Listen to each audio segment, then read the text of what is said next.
Imagine se um ministro do Supremo Tribunal Federal falasse uma coisa e poucos anos depois fizesse exatamente o oposto daquilo que ele mesmo disse. É hora de desmascarar Alexandre de Moraes. Desde até antes da Constituição do Império de 1824, o sentido usual da imunidade parlamentar processual em relação à prisão é claro: somente permitir o afastamento do parlamentar do exercício de seu mandato conferido pelo povo em uma única hipótese: prisão em flagrante delito por crime inafiançável. Pois é o que diz a Constituição. Mas esse mesmo ministro de 2017, agora, em 2025, mandou prender preventivamente uma deputada federal, sem trânsito em julgado, sem flagrante delito por crime inafiançável, sem respeitar o que diz a Constituição. Desobedeceu o que ele mesmo defendia não faz muito tempo. As imunidades parlamentares não podem realmente ser interpretadas extensivamente, mas não podem ser reduzidas, não podem ser ignoradas, não podem ser desprezadas, não podem ser interpretadas a partir de meras normas ordinárias, invertendo exatamente o que é uma garantia do Estado Democrático de Direito. Alexandre de Moraes dizia isso com convicção. Hoje, faz exatamente o contrário. A mesma imunidade que ele tratava como cláusula essencial para a democracia, ele agora ignora. Pior, ataca e viola, como se nunca tivesse sido escrito uma linha por ele a respeito disso, ou mesmo como se ele nunca tivesse dito uma palavra sobre esse assunto.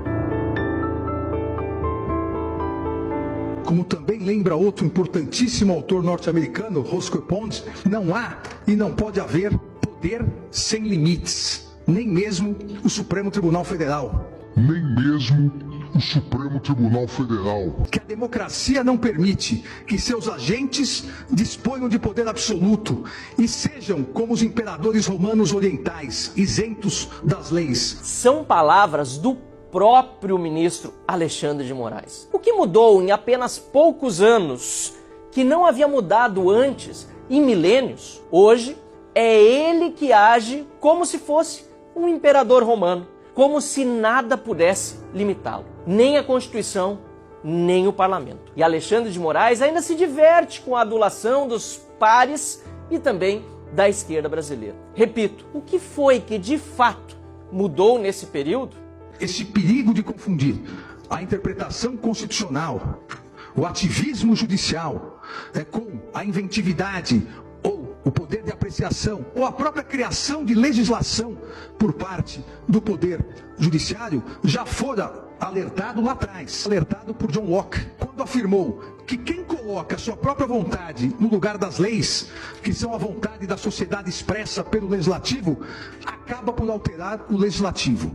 E todo aquele que introduzir novas leis sem ter sido autorizado pela escolha fundamental da sociedade e dessa maneira subverte as antigas leis, renega e derruba o poder pela qual foram elaboradas e desse modo acaba por estabelecer um novo poder legislativo. E o que Moraes e seus pares do Supremo fazem hoje? Ativismo judicial. Usurpação das funções do Poder Legislativo. Moraes e seus colegas no Supremo Tribunal Federal substituem em decisões monocráticas e colegiadas todos os dias, com a tinta de suas próprias canetas, o Congresso eleito democraticamente. Alexandre de Moraes criou a sua própria Constituição, regras, punições e censuras. Tudo por vontade própria, contra o que decidiu o Poder Legislativo, exatamente como Locke alertou. Subvertem as leis a ponto de renegar e derrubar o Poder Legislativo, ferindo de morte a democracia representativa. O objetivo da separação de poderes não é evitar atrito, mas garantir o povo contra a autocracia, por meio de atrito inevitável, isso sim, resultante da distribuição dos poderes governamentais entre três departamentos, legislativo, executivo e judiciário, atritos que costumeiramente ocorrem e por isso cada um dos três poderes tem as suas garantias, as suas imunidades.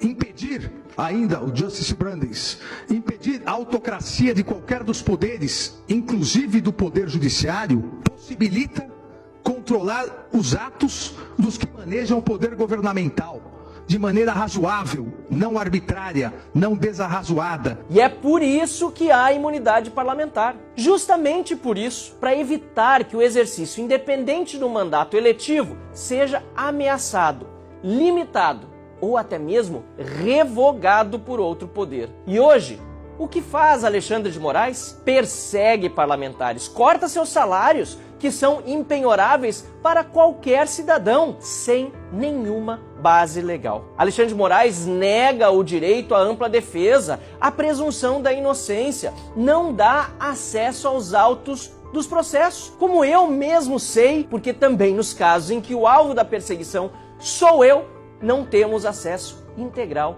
aos processos. Determina a prisão preventiva de parlamentar em violação explícita ao texto constitucional. O próprio Alexandre de Moraes definiu em 2017 o que é abuso, o que é autocracia do Poder Judiciário, o que é ser arbitrário e desarrazoado. Agora, em 2025, ele pratica toda a violência institucional que ele mesmo definiu e que veementemente havia criticado lá em 2017. Só em 37 e 69 as imunidades parlamentares foram diminuídas, o que mostra que a diminuição de imunidades parlamentares se faz em momentos de exceção, de ditaduras, de tiranias. A fortaleza da democracia também é a fortaleza do poder legislativo. Ou seja, para o Alexandre de Moraes de 2017, o Alexandre de Moraes de 2025 é um ditador? Um tirano? A pergunta, obviamente, é retórica. Não resta dúvida de que sim, estamos hoje em um estado de exceção. O que estamos vendo hoje é exatamente aquilo que o próprio Alexandre de Moraes descreveu como autoritarismo em 2017. A diferença é que agora ele é, de fato, o ditador. Basta perguntar a opinião de Alexandre de Moraes lá em 2017. Os parlamentares, antes de condenados com trânsito em julgado após o devido processo legal, eles só podem ser afastados do seu mandato em uma hipótese: flagrante delito por crime inafiançável. E mesmo nessa hipótese, quem resolverá em 24 horas, se remetendo os autos à Câmara respectiva, é o próprio Congresso. E eu faço questão em insistir nisso. Não é uma norma isolada.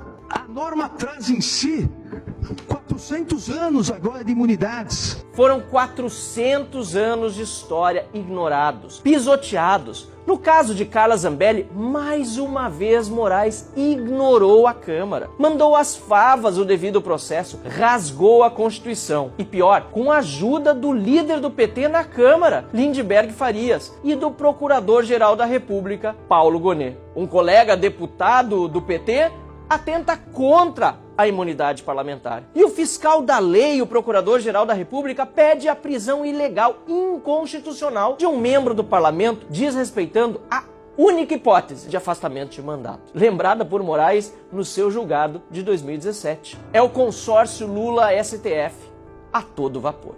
O Alexandre de Moraes de 2017 chamaria de autoritário, tirano, ditador o Alexandre de Moraes de 2025.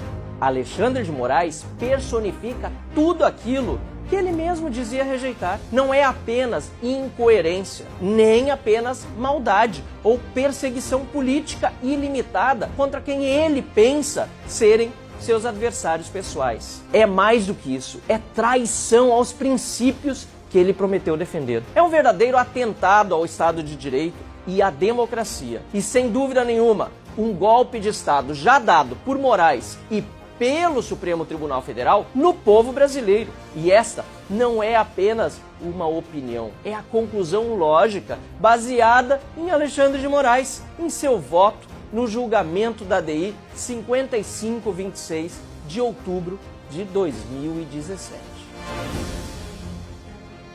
Cabe apenas ao presidente Hugo Motta o poder de despachar esse requerimento e instalar esta CPI. O Brasil não pode mais tolerar silêncio diante de tanto autoritarismo. É preciso restabelecer o equilíbrio entre os poderes e acabar com a censura, a perseguição política, as violações aos direitos humanos e a agressão ao Congresso Nacional.